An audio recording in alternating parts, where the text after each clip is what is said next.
I keep adding your name and where you're from in the chat. That's really great to see through. Economists for Future is here launching its report, for which we brought together 9 interviews with economists we think are beacons for change on how the discipline can do more to help avert the climate and ecological crisis. How this session is going to work is Economists for Future is going to run through the report through the report in about 10 minutes, taking out a few of the key insights from the interview. And then we're going to open it up to a discussion with Jayati and Michael, with 2 contributors to the report, to ask the question of how can we take stock of those interviews and move forward? How can we look at creating change within the economics profession and break some of the inertia that's preventing it from dealing with the climate crisis in the next 12 months? And so without further ado, we'll do introductions. I'm Sam. I'm part of the Sam Butler-Sloss, part of the Economists for Future core team. I'll just go round as I see on my screen. Maria, do you want to start? Hi, I'm Maria. I'm also part of the Economists for Future core team. Jayati? Oh no, me. Hi, I'm Jayati Ghosh. I teach economics at JNU in New Delhi, but it is so wonderful to see so many bright young people actually holding the flag. So yeah, I think the beacons for change are all of you actually. Great, and Michael? Hi everybody, fantastic to be joining you. I'm Michael Jacobs. I'm Professor of Political Economy at the Sheffield Political Economy Research Institute at the University of Sheffield in the UK. Great. Now I'm going to share, and Elizabeth from the RE support team. Do you want to say hi? Hiya. I'll be helping out a bit with the tech through this session, and I'm from the RE support team. Great. I'm going to share my screen, Elizabeth.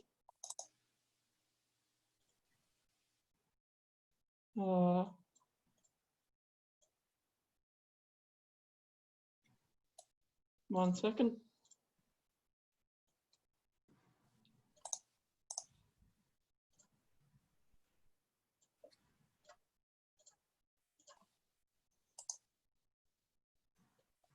Okay, is a slide of, can we see the slide? Yeah. Great, okay, so we've done welcomes and introduction. So I was going to start by briefly telling the story of Economists for Future to date.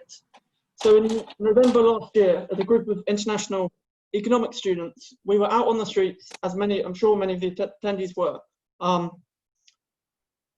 striking for the climate. We were taking to the streets to ask politicians, business leaders, why they were not treating this crisis like the crisis it is. And then we'd return to our studies, but only to be reminded that our departments, our economics professors, and our economics textbooks weren't treating this like a crisis any more than any other group. It was business as usual. It was economics as usual.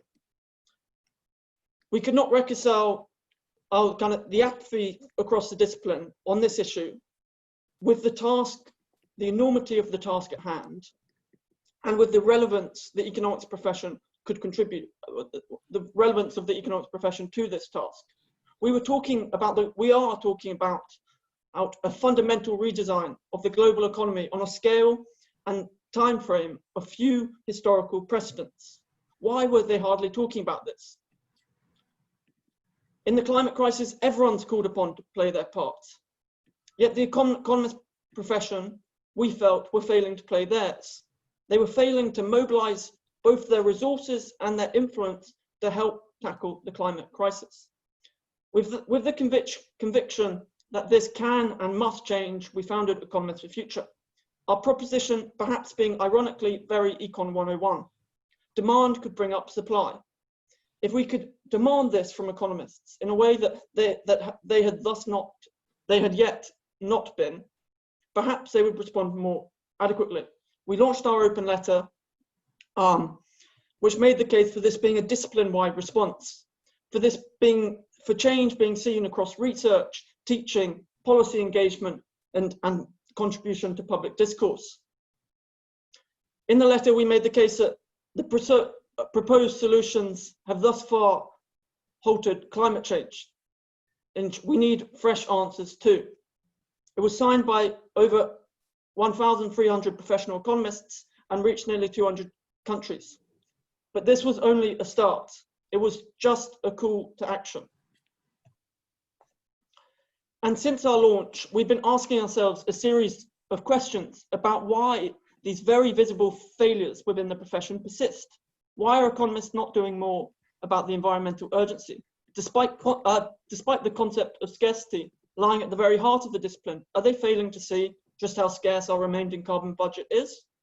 Or perhaps they get the scale of this crisis, but then why are their concerns not translating into actions in the form of curricular changes, articles in top journals, and most importantly, successful climate policies?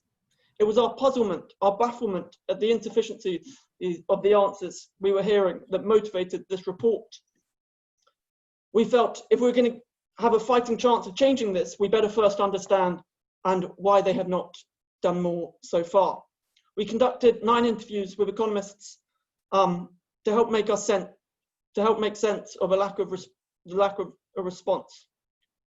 And now I'm going to hand over to Maria, who's also to whiz through the key takeaways from each interview. Okay, so here you can see the 9 people that we interview, all economists. So I'll quickly give you a snippet of each of the interviews to give you a sense of what we took away from this report. And obviously, we're not going to be able to do the interviews justice, so we'd really encourage you to read the full interviews, which the link is in the chat box. So first of all, Claudia, she argued that the problem was a strong formalization and mathematization of economics that has created a real distance of the discipline to real world processes, and that applied research is therefore treated as second order when it is in fact crucial. It persists because the narrow and purely market-based approach limits the profession's answers to questions like the climate question.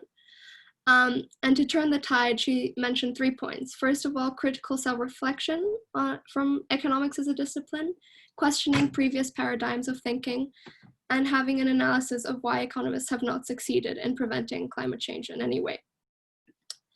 Then we have Grieve, who discussed that economics has an Africa problem that originates both from outright racism and discrimination within the discipline, and that also that resource allocation that disproportionately favors economists in the global north. Grieve points to the fact that it is deeply problematic that the folks who we are trying to devise solutions for are not present at the table when we talk about them. And when we asked him about the levers for change, Grieve was rather pessimistic and saw that the discipline of economics would need to start from the beginning, start afresh. Then David, much like Claudia, highlights that the economics discipline operates at a distance from the real world and that the abstract models do not translate into good real world policy advice. This problem exists and persists because economists view themselves as scientists, and instead they should view themselves as craftsmen who know little about a lot of things and can put it all together to arrive at a policy package, or as engineers that are closer to scientists but have a looser set of rules governing the discovery and research process. And finally, also as teachers, because that's what most economists get paid for anyway. Then we have Jane, who identifies the problem as there being low research engagement in climate and ecological economics in the global south, along with low participation in the editorial boards and a low number of publications in top journals. The problem persists because governments in these countries unfortunately cannot prioritize these research problems into their agendas because their fiscal capacity is squeezed. And so what it looks like to turn the tide would be increasing access to research resources, increasing incentives for scholars in the global south to study these issues, and have global north scholars support all this work as well. Then turning to Dimitri, one of the key quotes was, "You sweat the assets you have," and in this context, the assets are economic models that we have. And he kind of points towards the fact that these models were built for something very different from climate change. There weren't problems that were as long-term or as uncertain, and certainly not problems that were as path-dependent or as prone to tipping points. So it persists, and what he says about it persisting was that basically it didn't have to change. You could simply get away with using different models that weren't really fit for the problems. But he did say that, the scale, as we go along, the scale and magnitude of the problem is being understood much better. But that there's a fundamental need for a shift to a language of transition and transformation when we talk about climate change. And he also points to the fact that older economists who are already going beyond the confines of historical wisdom have capital in the profession, have power to move this forward. Then Penny points to the problem of the dominance of equilibrium and marginal change analysis in economics, and that it persists because of the makeup of top journals and the career incentives that there is within the discipline. The four main areas where we can turn the tide would be: there is a demand side pull from policymakers, which we should capitalize on.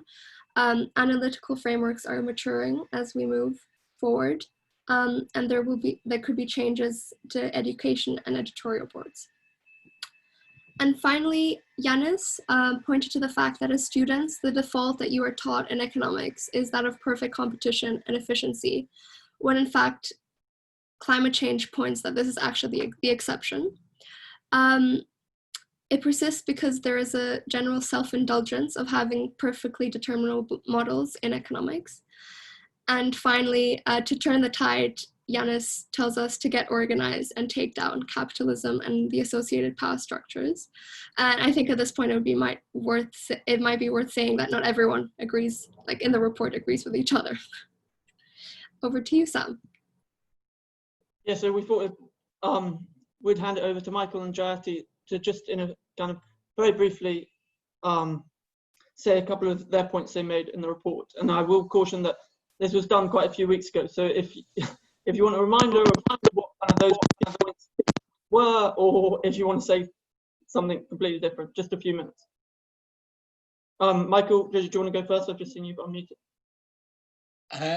I'd be happy to. I'm having terrible internet problems. I'm cutting out all the time, I'm afraid. So I really hope you can continue to hear and possibly see me. I feel a bit embarrassed by my response to your questions, which appears in the report, because it's so much more mundane. I feel as if I really ought to have said we should take down capitalism. But what I actually said was we should kind of acknowledge the problems, the institutional inertias within the economics profession. Economists work in silos. Economists have specialisms, and most economist specialisms aren't climate. And that's because there are lots of different specialisms you can have in economics. You can be a labor economist, a macroeconomist, a development economist, and so on. And most people are not climate change economists, and they therefore do their work and don't think about climate change. That is a terrible intellectual failure. I don't think that's a good thing, but it is a very mundane explanation for why economics as a whole has not treated climate change more seriously. There are a small number of climate economists, a slightly large number of environmental economists. They do their thing, and the vast majority of economists don't.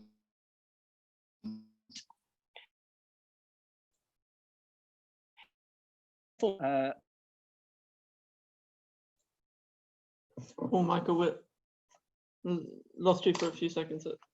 I think more practically, we can look at how economics is taught and how the economics describes itself. And so I would be looking, I think, in the immediate.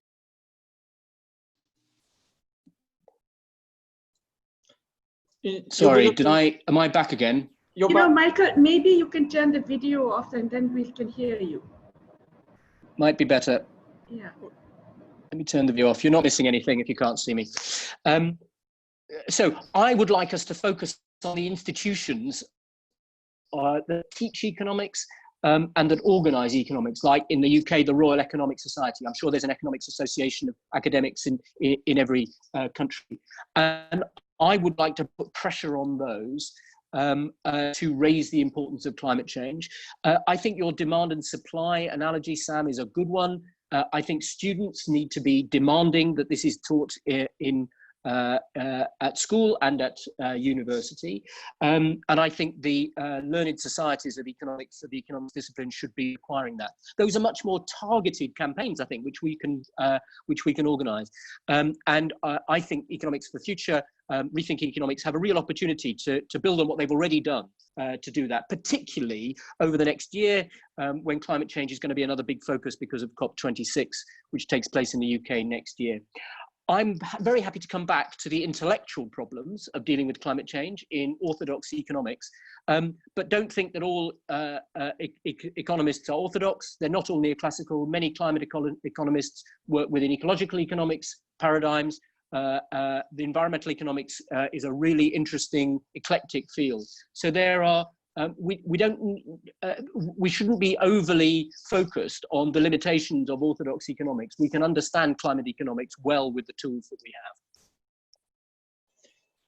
Thank you very much, Michael. Jayati, floor is yours. Thanks very much. And it was fascinating, that summary. People have done a really good job, I think, of compressing some of the essential points that everybody made. So I can't actually remember what I said, but hearing all of this, I just want to highlight something which I think everybody's kind of also mentioning in their own ways, which is that one of the fundamental problems in economics is that it doesn't recognize power imbalances, and yet it is seeped in them itself as a discipline. And of course, many people have mentioned those power imbalances, north, south, location, etc., the top journals versus the others. But I think part of the problem is that there is a very deep political reason why a number of issues and approaches really do not get discussed or even get the same traction that we would like. It's great what you're all doing. I think it's very important and it's fantastic. And I think it can actually have much more traction now. But we had about 10, 15 years ago, we had the post-autistic movement of students in Europe and elsewhere. We've had students in different parts of the world complaining about their syllabi, demanding a more realistic kind of thing. We have students in the countries, in the developing world, who are being taught things that are completely irrelevant to the societies and economies that they're living in, but those are the standard textbooks. And that persists. So despite all of those movements, why did they persist? Because, let's face it, the mainstream serves a political and economic purpose. And so it's that power imbalance. And the reason why even the economics profession, the associations, etc., you really have to struggle to get the different ideas in. You really have to keep pushing and demanding to get even heterodox ideas in, not necessarily even at the same table, but even a little session on the side, all those big associations. And I think that we have to recognize, because until we recognize that there is this huge power imbalance, we're not going to be able to confront it. That's not quite the same as overthrowing capitalism. Let's recognize that. It's basically saying that we are dealing with a world and with a structure in our discipline internationally, which massively privileges not just the North, but a particular perspective and a particular approach to economics. And I noticed somebody has commented that we also need to dismantle capitalism. Yes, but right now we're talking about how economics can contribute to that process. And I think one of the things we have to do, therefore, is to not just,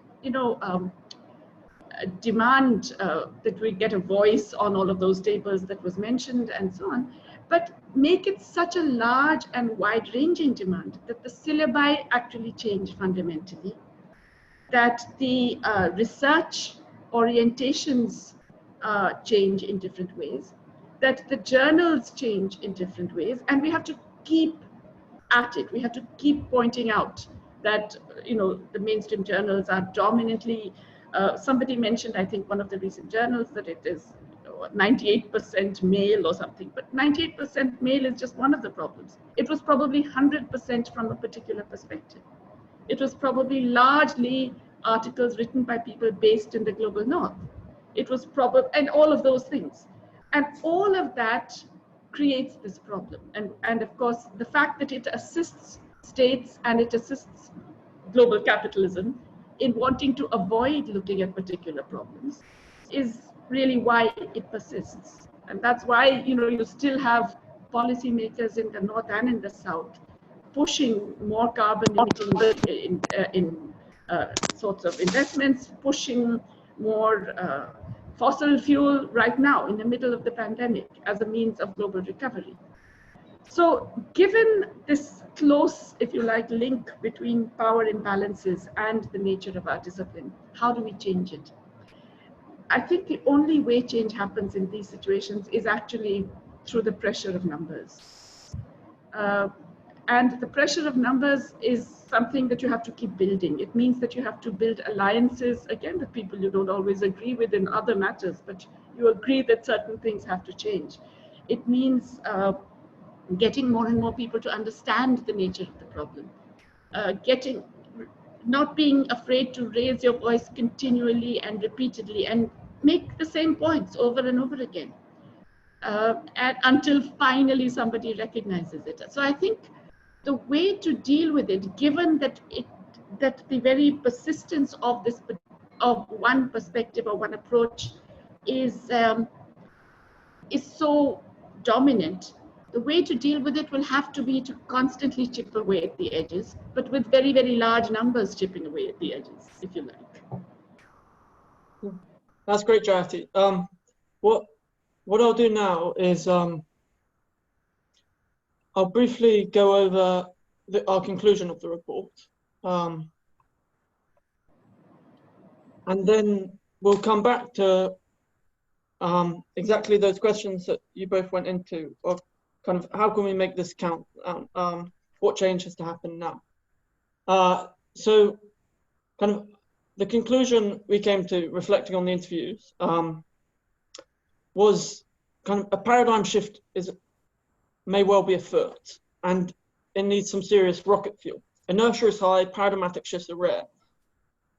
We said minus the climate crisis, and this is in the afterword, minus the climate crisis, perhaps the picture is looking positive, as we see the profession move towards more empiricism, more application, more complexity economics, more pluralism, and so on.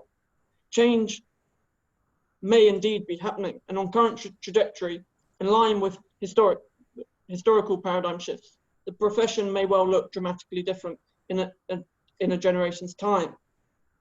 But then we said, add the climate crisis to this picture, and everything changes, for the very simple reason that in the climate context, winning slowly has to be losing. Tragic environmental breakdown is already here. We do not have a generation to do this. The critical question, we think, therefore, is how do we accelerate this paradigmatic shift so that it occurs in the coming years rather than over the coming decades? And then we highlighted kind of four things these efforts would include. The first is embracing credible disruption. We must combine the best of academic rigor with the best of the urgency and outrage of climate activists. Outrage is warranted. If you take something like the Quarterly Journal of Economics, it's yet to publish an article on that. So how can we credibly disrupt a practice such as that's happening at the very top of the profession? Second one we said was leading economists taking responsibility. Those in the profession who have the power, prestige, and influence must roll up their sleeves and take leadership. Big names carry clout, but they also have a greater responsibility, not only because they have the power to affect change, but because they owe it to the next generation. And then thirdly, we said a geographical balancing out of the profession, particularly in the light that the effects of environmental breakdown are so unevenly spread across geographies, and that the countries most vulnerable to these effects are those that did the least to cause it, as we all know, and have the least resources to adapt it. If we tackle those power structures and the distribution of resources across geography within the profession, we think not only would the response to the climate emergency be quicker, but it would also be much better. And then the final one is getting organized. forming, as has just been said, forming alliances, joining existing organizations. There are already a huge number of wonderful organizations working on this stuff. Join them, expand their spheres of influence, raise their climate ambition.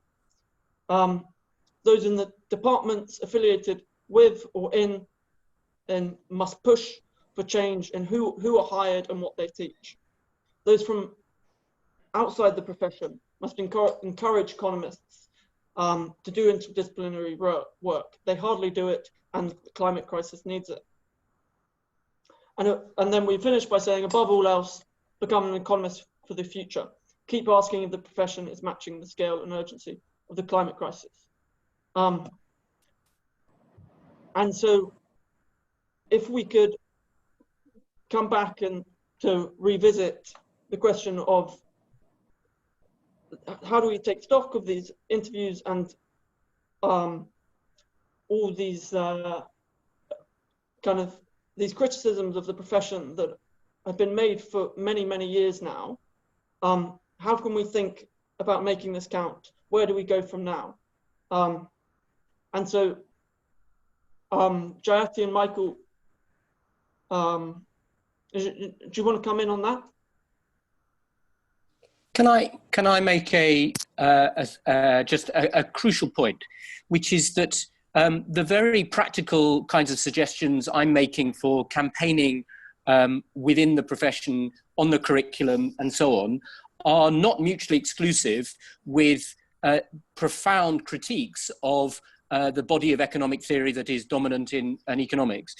It's not as dominant as people sometimes claim. There are, if you look at Nobel Prize winners, they are very eclectic in form.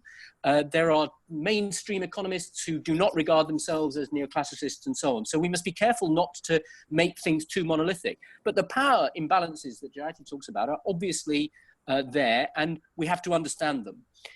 But we can operate on different levels. We don't only have to operate on one level, and we can act in different ways. And so it seems to me to be critically important to have some short-term objectives which seek to get climate into the curriculum, force the governing bodies of economics to pay attention to it, to raise climate, the importance of climate within macroeconomics and so on, at the same time as trying to pluralize the theoretical basis of economics, try and ensure that proper analyses of power, of gender, race, and so on are mainstreamed within the discipline and so on. So I think there's both a practical and intellectual exercise. And the interesting thing in a way is to bring them together. But let's not think we can only operate in one register or only do one thing at a time. We can multitask here.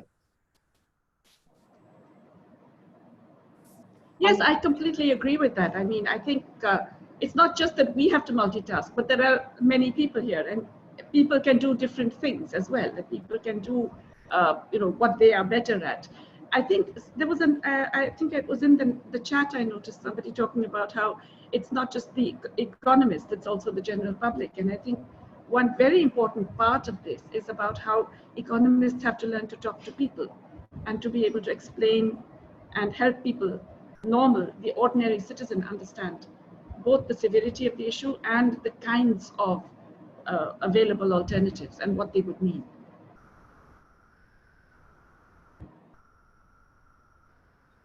Yeah, and Jayati, to come back at you, the power the geographical balance of power, how do we begin to shift that? Well, this is something that you could actually, fortunately, thanks to technology, you could do now just voluntarily, many of you. I find it very fascinating when I talk to my colleagues in the North, when I look at their development economics courses, how many people who write in the developing world are actually reflected even in the syllabus of the development economics courses. And this is something that you could change. You could actually go out there, and I noticed in the chat, people were giving various kinds of readings and so on. You could make it an active effort to identify, because there are all kinds of amazing insights done by people in the South, which are simply not there either in the top or mainstream Northern journals or in, and if somebody is writing something in the Brazilian Journal of Political Economy, it's unlikely to be read by most students in Europe, US, or Asia.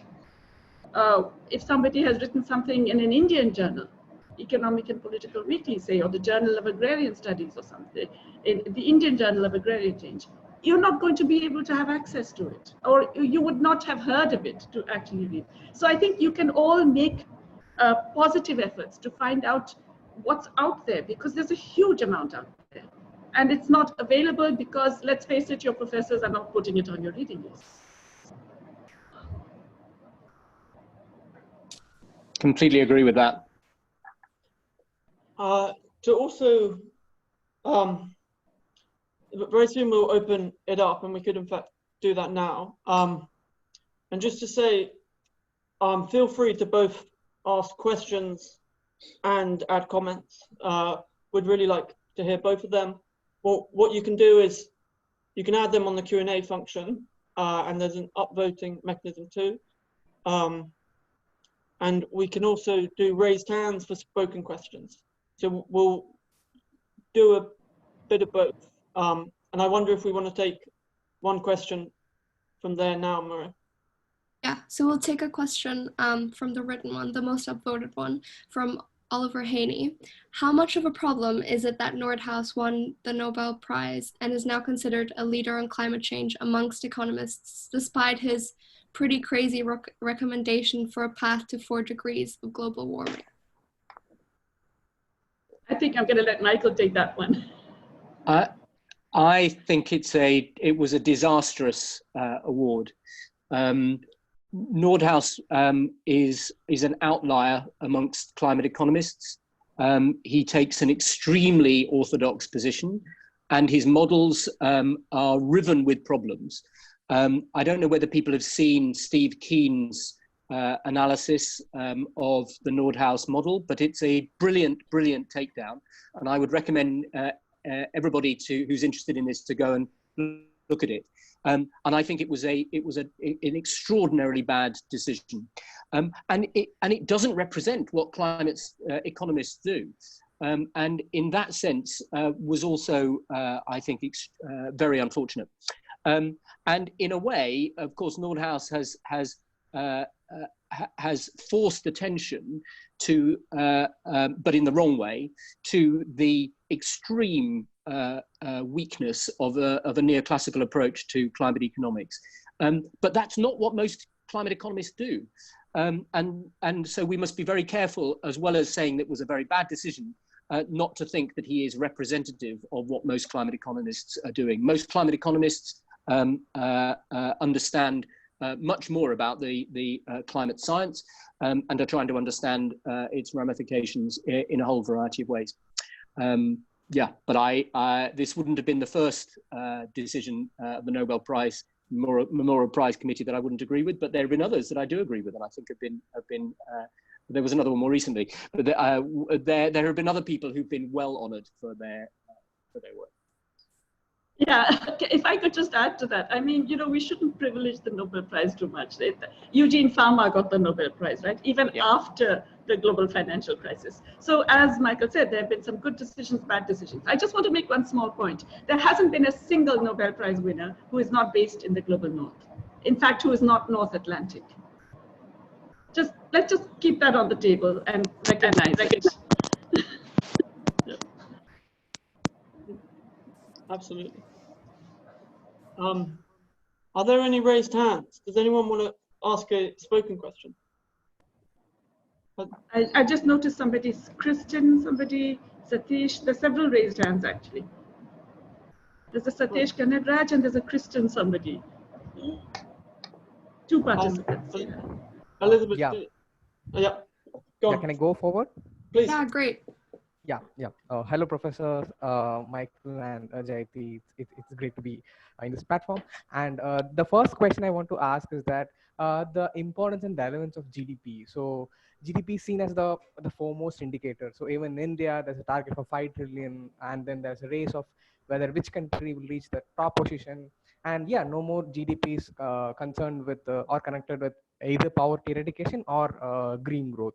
So how do you see the switch over to GDP, from GDP to other indicators like Human Development Index, or these kind of alternative indicators as important?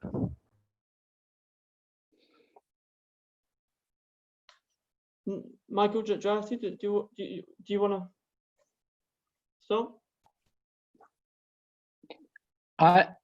I'm happy to go first if Jayati doesn't mind.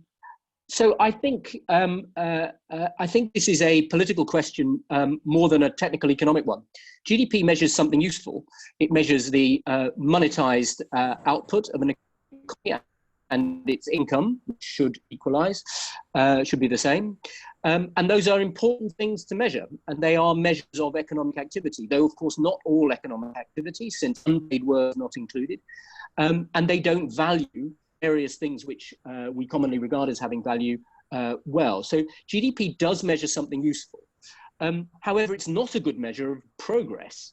And the problem is more a political one, in a way, a technical economic one, which is that politicians have tended to use GDP as a measure of progress, and it patently isn't, for all the reasons that I'm sure everybody on this call is familiar with.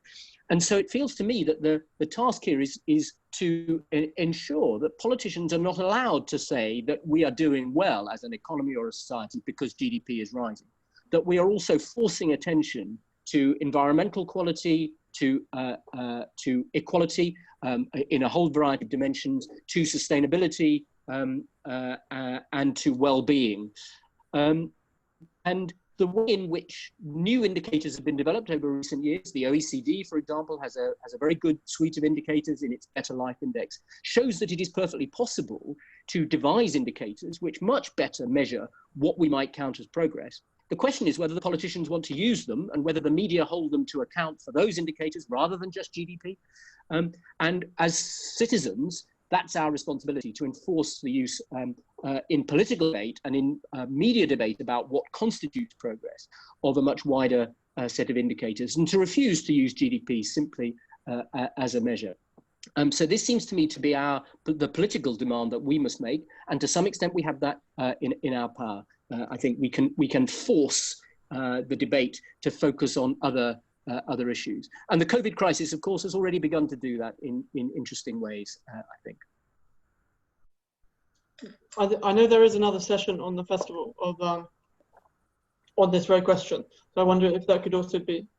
Oh, so yeah, do check that out. Jayati, if you wanted to come back on something, or we could take another question. No, I completely agree with Michael. But if anything, I have a slightly worse opinion of GDP. Actually, I'm wondering whether it's useful at all, especially when you think about how it's measured in countries like India, or in any countries where there's a very, very large informal sector, and where a huge amount of it is guesstimate, where we do not recognize the value of unpaid work done in households and so on, and adding it to GDP would hardly make a difference, where the fact that we're measuring it at all then distorts all kinds of notions like those of productivity.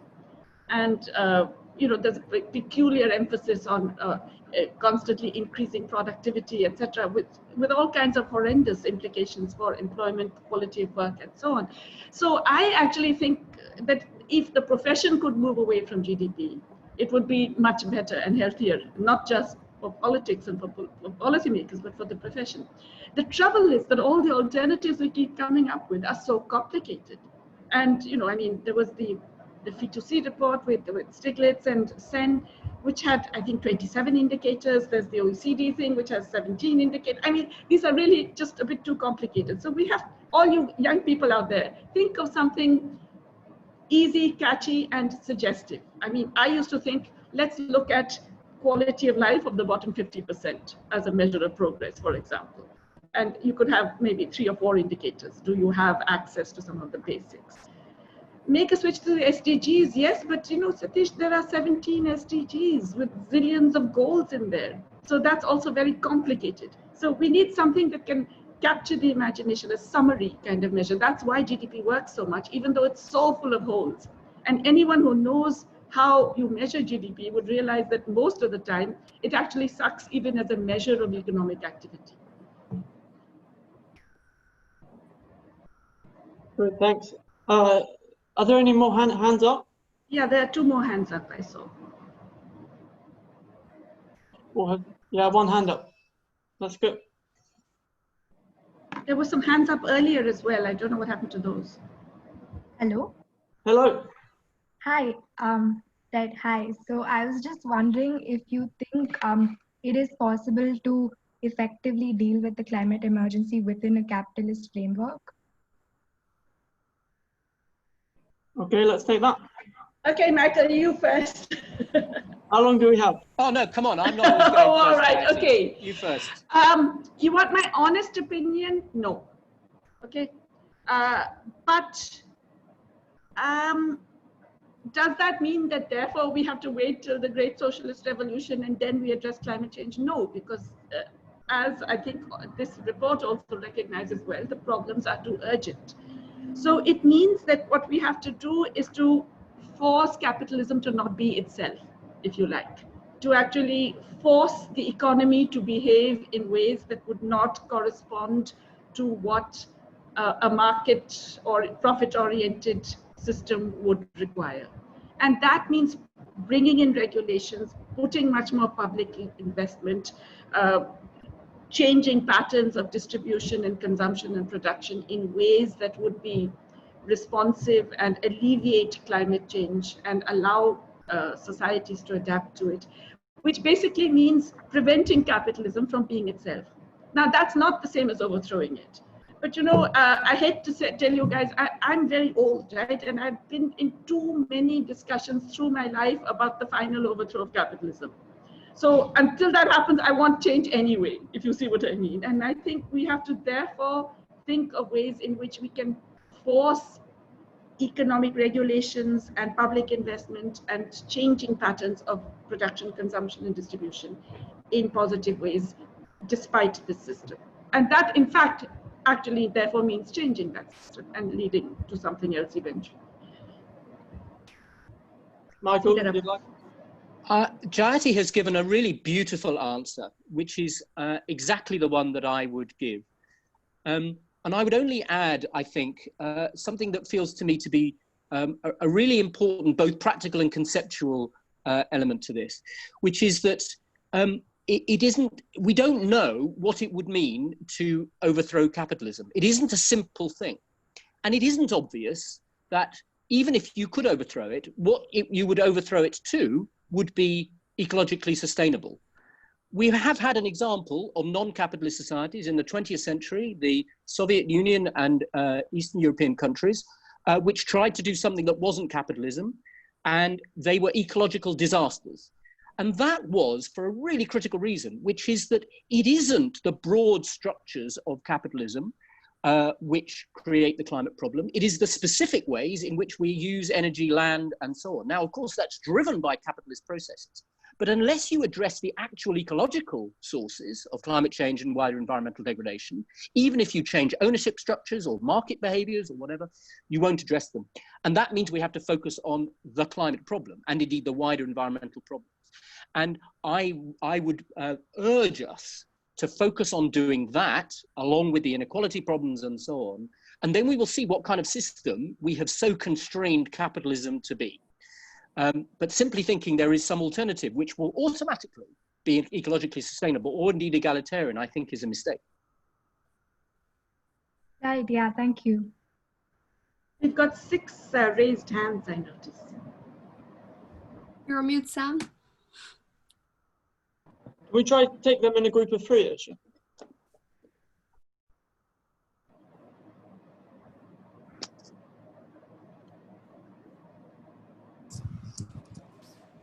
Hey there. Hello? Can everyone hear me? Yes. Yeah, all good. Okay, great. I actually have 2 questions if I can have the luxury. So my first question is, I have worked as a policy analyst. I'm a recent graduate of an economics degree. At the moment, I'm doing an internship in environmental law. So I've done a lot of this kind of within the system ecological work. And I've also done a lot of protesting, you know, Ende Gelände, Fridays for Future, 350, and so on. And I've always found the protests be much more inspiring. But I suppose this other kind of work is really the hard grind of what it looks like to try and convert to some kind of environmentally sustainable model. And my first question is therefore, how do the panelists find this balance between inspirational activism and kind of realistic, pragmatic, hard work? And which have you found to actually be most effective? And then my second question, if there is time for it, is I am wondering whether the panelists have any opinion on the inherent unsustainability of human society. It's quite a broad question, I admit, and maybe a bit ambitious, but it is a very unfortunate fact that the megafauna on every continent appear to have become extinct immediately after human arrival on that continent, including in my own home country, which is New Zealand. And so even before the arrival of European capitalists, there was a clear ecological demise resultant from human arrival. And so I kind of have the question, do you think that we are fighting a losing battle? Great, thank you, Bronte. We'll take two more questions and then we can bring them together. Leah. Hi, thanks, Sam. Just a follow-up question to the capitalism question. Do you think that specifically the growth paradigm is the problem why capitalism can't solve the ecological crisis? Yeah, that's it. Thanks. Great. Thank you, Leah. And one more. Yeah. Hello. Hey there. Hi. So my question is, when we demand a new kind of economics, it seems that we think the bottleneck is one of inadequate knowledge, that we're not doing nothing because we don't understand the problem enough. But it seems that we have already had a solid foundation scientifically of how climate change impacts the climate change impact, why we need to halve the global emission by 2030. There are also quite a few of economic estimates of the cost of not taking any action. So I wonder what precisely is the gap of understanding that prevents action, which we hope a new kind of economics might address? Or is it more accurate to say that we already know the problem quite well, so the bottleneck is actually one of political inertia instead of not having a good theory in economics? Yeah. Great, thank you so much. There's some really good questions there. So we've got how do you personally balance activism and hard work, the growth paradigm, and do we already have the sufficient knowledge? I'll let both you choose which ones you want to take and how. Okay, so I will go first, Michael, since you're saying that I'm leaving you to it every time. Okay, on activism versus, you know, the nitty-gritty nuts and bolts hard work. I mean, obviously you need both, and obviously each supports the other. The pressure for policy change will only come when there's a large popular demand for it. So that's huge. And in fact, it doesn't follow that if you're doing one, you cannot do the other. I think it's great that you do both, for example, and certainly some of us also try to be on the streets as well as trying to do, you know, whatever work we can within the discipline and so on. So it's not a question of either or, and it cannot be. If you don't have the public pressure for policies, you will never get those policies even thought about, much less implemented. But of course, if you haven't thought through how to frame them or how to actually plan them and work them out and how to implement them, then that's not going to work either. So you obviously need both. I don't see that as a dichotomy at all. There have been all these questions on capitalism, and so look, I mean, I don't like it either, right? I hate it. I think it's terrible, and I think it destroys humanity in many ways, and etc. But I think Michael made a very solid point that, you know, it's not that you say, okay, we end capitalism, bam, and it's over, and then you get up and it's all, you know, nicely without capitalism and so on. We really have to think of what will change the world that we're living in and the way the economy is organized and constructed in ways that will make it more viable, more just, more sustainable, more ecologically acceptable. Okay, now, so let's stop calling it X or Y and say once capitalism is done, then we've solved the problem. Let's think, okay, what are the things we have to change? We have to change the fact that corporations are allowed to put profitability above the viability of nature and to get into extracted things and to exploit labor in particular ways and to use existing divisions and social discriminations of society to push for particular things. So what are the regulations we have to put in place to stop capital from doing that? What are the kinds of public investment we need to fill in for all of those externalities and so on and so forth? What are those things that we need to do? Let's mobilize to get those policies. Let's be out on the streets for them, and let's figure out the nuts and bolts of those policies as well. That's part, for me, of hastening the global eco-socialist revolution, for me. That is part of it. That's not something separate. For me, I would say that the process of working out the steps in the ladder or whatever are essential, and mobilizing everybody to want those steps is also essential. And for me, that's what activism is actually, or that's even ultimately what praxis is all about. So on the broader issue, I would say I wouldn't even waste too much time and energy on the definitions of the thing. We know this global system sucks. Now, whether it's finance capitalism or whether it's X or it's Y, it sucks. We want to change it. Which are the specific ways in which we want change? Which are the ones we want change in immediately? Which are the ones we want change in over time? And how do we get over those? That's what we should be thinking about. Okay, over to you, Michael. More answers that I agree with. I, in my own career, I've always tried to combine activism with pragmatism and with working on the inside where it's possible to do so. I was a former advisor to a government in the UK, a government that passed the Climate Change Act that completely changed our energy system from completely fossil fuel based towards renewables, and did lots of other things. Not enough, absolutely not enough. But I found in that position, it was possible to significantly change the way in which the UK contributed to climate change. We didn't overthrow capitalism, but we made some difference. But I know that having worked in government, that couldn't have been done without the protests that were simultaneously going on the streets, because that's what forced the politicians into doing the right thing. So you need people working inside and outside. Change always occurs with a combination, or almost always occurs with a combination of people on the inside and people protesting on the outside. To some extent, I would say, whatever you feel more comfortable doing, if you're an activist at heart and that's what you really want to do, go and be an activist. If you want to work inside a public institution, a government or whatever, go and do that. Just do the right thing. And if you can do both, it gives you a much more balanced life, in my experience. So we need all, they're absolutely not mutually exclusive.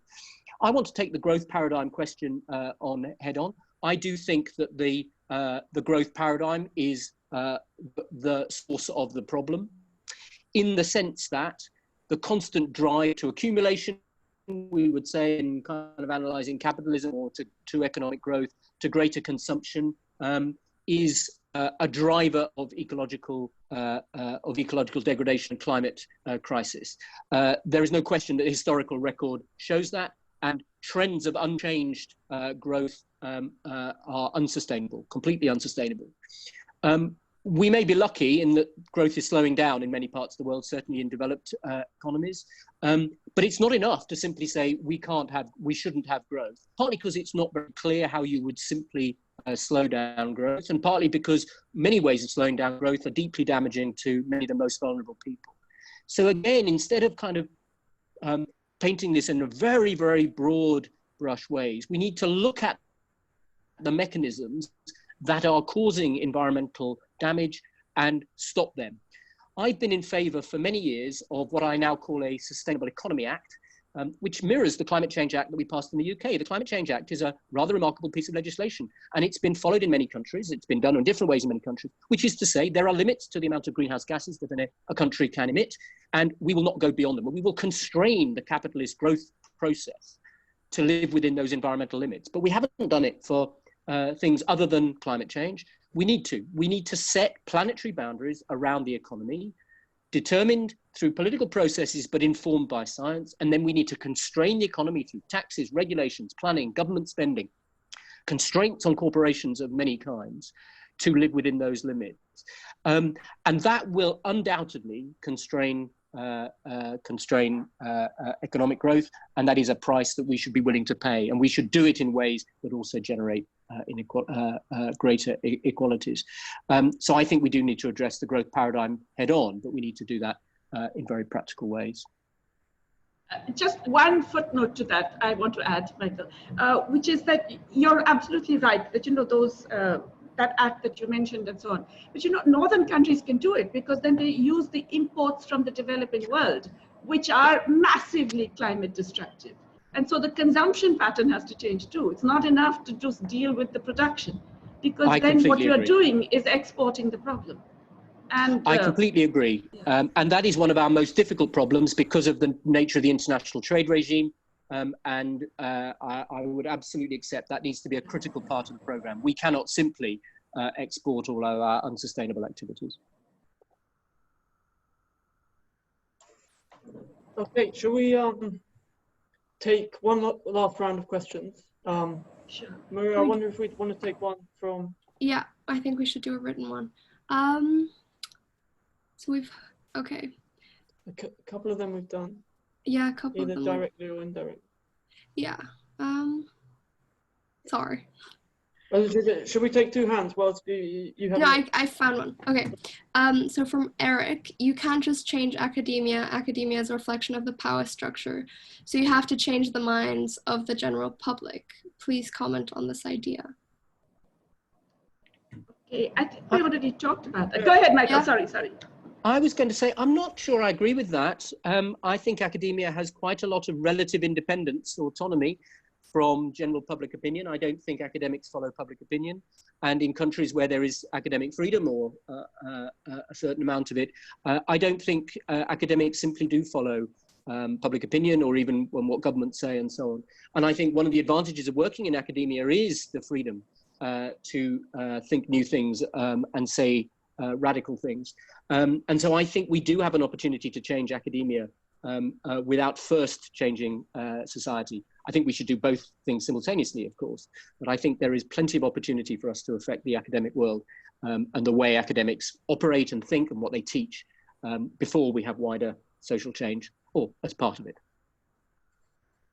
Okay, I have a slightly more nuanced position on that one. I think it's not just, you know, who is in power in the state. It's also the broader, if you like, the deep state kind of things. There's a reason why all of the economists who in 2006 and 2007, like Jan Kregel or Jamie Galbraith in the US, were talking about this unsustainable debt were completely sidelined and ignored.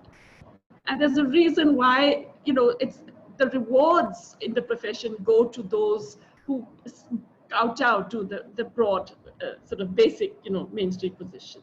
So I think that power issue is important. So therefore public, I'm not necessarily, you know, on the streets and etc., but I think public perceptions also matter when you're dealing with these very, very big power equations and imbalances. Yeah. I wouldn't disagree. Great. We'll see how many of these hands up we can take. Should we try to take all raised hands? Yeah, let's go ahead. And then, yeah, because we have, do we have any time? Are we? Can both of you do 10 more minutes? Yeah, sure. Also, by the way, I noticed that there were some small questions that are not really directly related, like MNT and so on. So can I request everybody who has these very specific questions to get in touch with me directly? I can type in my email here, and please, we can have the discussion separately. Yeah? Okay. Okay, raised. Thank you, Jayati. Raised hands.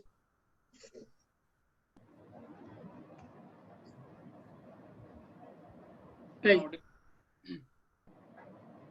So one dichotomy that I realized in the pedagogy of economy is that while it has directed the notion of citizenship through classical studies and neoclassical studies, where the citizenship is inherently a private citizen and the identification is tantamount to him or her holding private property, hence leading the ability to vote or not. I guess My question is that should economists get back on the wagon of directing political change in definition of citizens again? Because while we are discussing a lot on climate change and about the role of general public, but the fact being is that even now in democracies, there's really not a true democracy wherein not everybody has the equal capacity to present their opinion. While we do have one person, one vote, but there's a huge disparity both in the capacity of the individual to direct policy action and also to access the political system. So should economists go back and also influence this whole notion of citizenship and not just leave it to political scientists who might not address this issue of the role of market and private property in giving a voice? Thank you.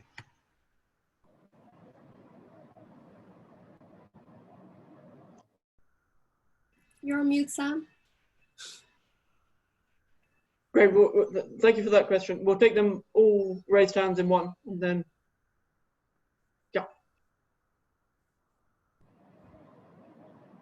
Yeah. Are you me? Yeah, this Professor Jayati raised this, that we should have regulations and force the capitalism. My question is that will it be fruitful to have regulations, and will that be benefit for this environment? Because already we see that developed countries, they have achieved some development in terms of different indicators, but underdeveloping and developing countries are lagging behind. How they will accompany those things? How we will balance here in developed and developing countries? Okay, I got the question. Yeah. I didn't. Well done, Jayati. And last question.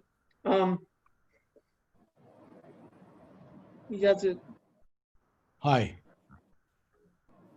Hi, how'd you do?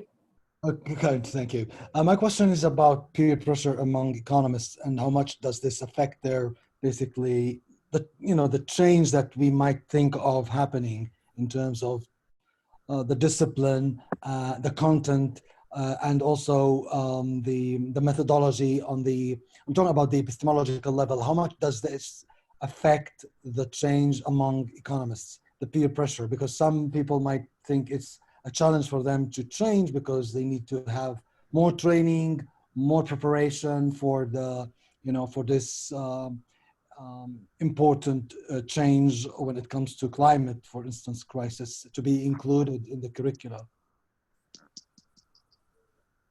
Great. Okay. Over to Jayati. This time it's Sam. No, this time it's Sam. Sorry, this time it's Michael. I'm sorry. This time it's Michael who has to go first. I didn't hear the first questions, unfortunately, so I'm just going to take the last one if I can, about peer pressure. I think the institutional problem of economics as an academic discipline is very great. I think this is less about kind of peer pressure in the sense of kind of, do you want to be, do you want to follow or be liked by your peers or whatever? It's about where you get published and how you get promoted. And as long as institutions and journals promote, in both senses, particular ways of doing economics, then that will force, that inevitably forces academics into those paths. And so there is this kind of very inertial structure in which the top journals, the top institutions push people because of their hiring and their publication processes into becoming more orthodox and mainstream and so on. And that's what we need to break out of. It's not universally true. The top 5 journals are very orthodox, but there are plenty of other journals and people do publish in them. But that general pressure which pushes economists in that way is definitely the case, and it's been a huge obstruction to more pluralist economics. What I think is going to happen, and this is where rethinking economics and economists for the future is so critical, is I don't think it will be possible for economics departments not to teach climate economics, not to put this centrally. I think they will want to employ the best young economists who want to work on questions of climate and environment and inequality and so on. And I think, therefore, that the pressure of demand and supply is going to begin to shift this slowly, I'm sure.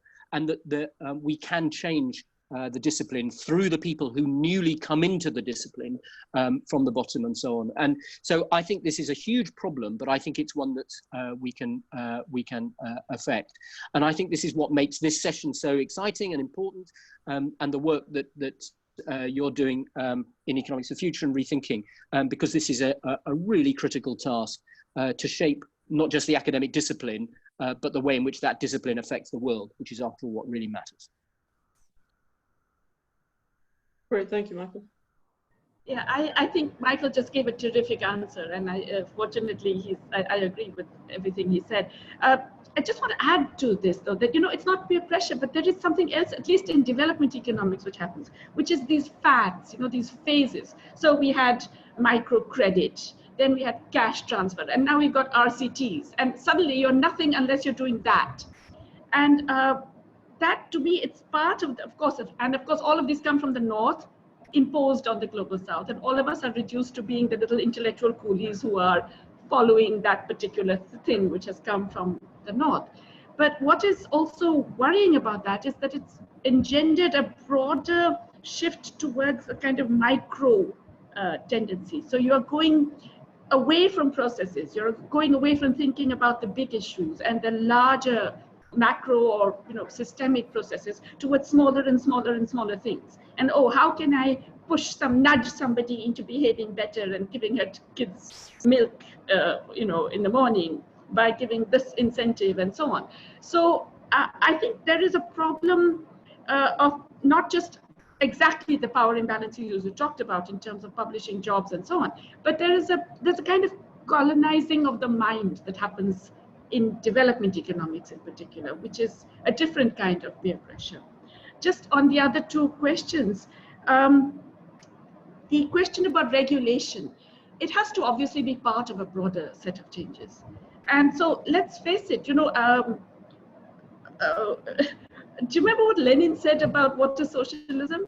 They said, he said it that it's the cooperatives, or rather the collectives plus electricity.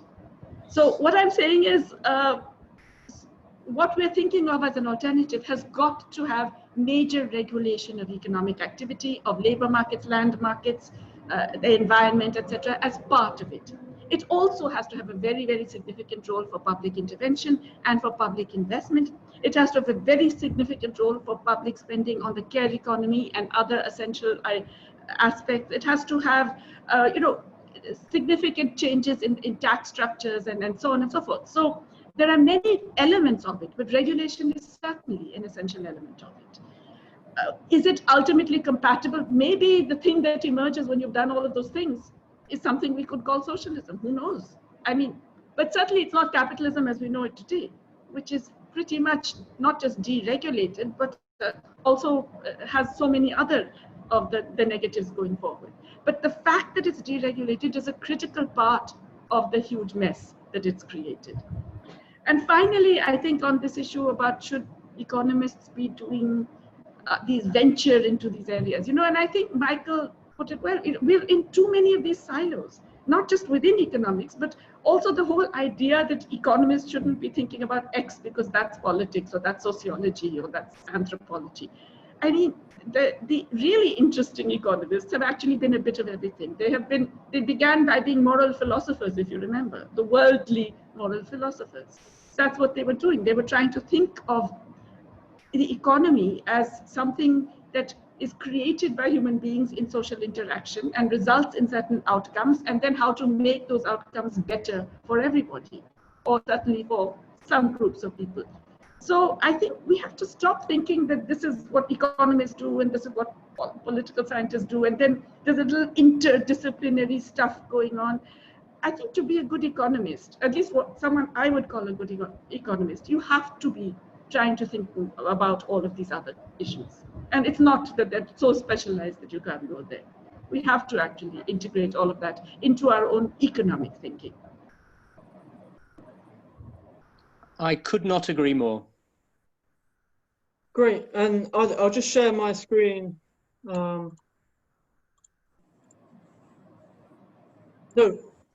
thank you, folks.